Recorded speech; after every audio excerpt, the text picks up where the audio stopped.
नमस्ते, म कृपा। स्वागत छ हजुरहरू सबैजनालाई मेरो मिनी ब्लगमा।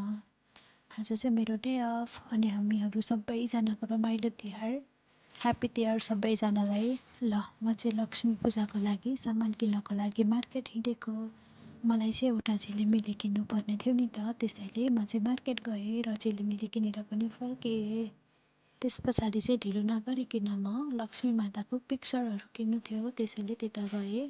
त्यहाँबाट चाहिँ मैले लक्ष्मी माताको पिक्चर लिएर फर्किएँ, किनभने मलाई चाहिएको सामानहरू सबै त्यो पसलमा थिएन। अनि मैले अर्को पसलमा गएर चाहिँ मलाई चाहिएको सामान जति सबै लिएँ। मैले चाहिँ ती सामान लिएँ होइन। अनि त्यस पछाडि चाहिँ म घर फर्केँ। म घर जाँदा चाहिँ मेरो साथी आएर पनि लस्सी बनाएर राखेको रहेछ। अनि गफ गर्दै लस्सी खायौँ। अनि मैले चाहिँ झिलिमिली पनि ट्राई गरेँ बल्छ कि बल्दैन भनेर। अनि म चाहिँ किचनतिर लागेँ। किचनमा चाहिँ मैले खाना बनाउँदै थालीहरू पनि सफा गर्दै थिएँ।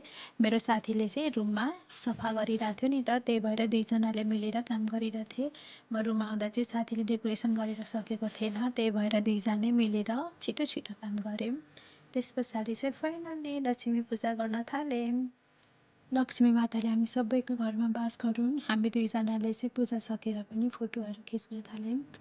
जे जस्तो भए पनि परिवारको याद भनेको, परिवारको माया भनेको कस्तो हुने। यति बेला चाहिँ कति धेरै परिवारको याद आइरहेको थियो। स्पेसली मेरो सानो लक्ष्मी छ क्या, उसको एकदमै धेरै याद आइरहेको। धेरै माया मेरो सानो लक्ष्मीलाई दिदीले धेरै सम्झेको छु। ज्ञानी हुनु यति हो।